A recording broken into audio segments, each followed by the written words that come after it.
Dear friends, as we begin the Novena in preparation for Christmas, I would like you to reflect together on the possibilities the celebration of the incarnation of Christ in our midst can bring us in our time once again. I would like to share what happened during the First World War, an event that I read somewhere. The title is The Carol That Stopped First World War. When First World War erupted in 1914, the first great European war of the 20th century, soldiers on both sides were assured they would be home for Christmas to celebrate victory. The prediction proved to be false. The war dragged on for 4 years, during which 8,500,000 men were killed, with hundreds of thousands more dying from injuries. The war to end all wars took a horrific human toll and transformed Europe. However, on Christmas Eve in December 1914, one of the most unusual events in military history took place on the Western Front.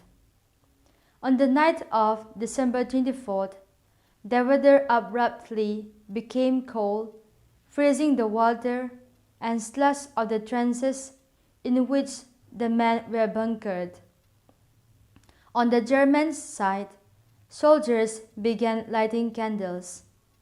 British sentries reported to commanding officers that there seemed to be a small light raised on poles and bayonets.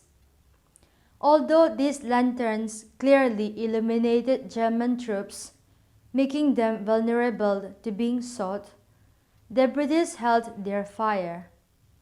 Even more amazing, British officers saw through their binoculars that some enemy troops were holding Christmas trees over their heads with lighted candles in their branches. The message was clear. Germans who celebrated Christmas on the eve of December 24th were extending holiday greetings to their enemies.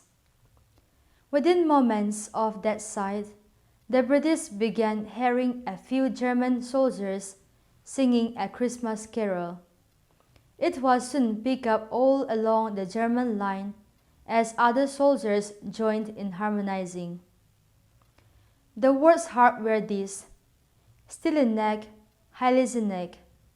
The British troops immediately recognized the melody as Silent Night. Quickly, all hostilities on both sides were neutralized.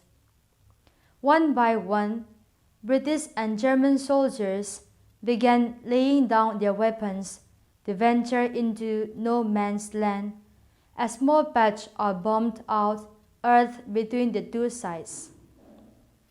So many soldiers on both sides ventured out that their superior officers were prevented from objecting. There was an understand and undeclared truce, and peace had broken out. Frank Richards, an eyewitness, in his wartime diary wrote, "We stuck up a board with Merry Christmas on it. The enemy stuck up a similar one. 2 of our men threw off their equipment and jumped on the parapet with their hands above their heads, as 2 of the Germans did the same. Are you going to meet them?" They shook hands, and then we all got out of the trench, and so did the German. Richards also explained that some German soldiers spoke perfect English, with one saying how fed up he was with the war and how he would be glad when it was all over. His British counterpart agreed. That night, former enemy soldiers sat around a common campfire. They exchanged small gifts from their meager belongings: chocolate bars, buttons, bandages, and small tins of processed food. Men who only hours earlier had been shooting to kill were now sharing Christmas festivities and showing each other family snapshots. The truce ended just as it had begun, by mutual agreement. Captain C.I. Stockwell of the Royal Welsh Fusiliers recalled how, after a truly silent night, he fired 3 shots into the air at 8:30 a.m. on December 26th, and then stepped up into the trenched bank.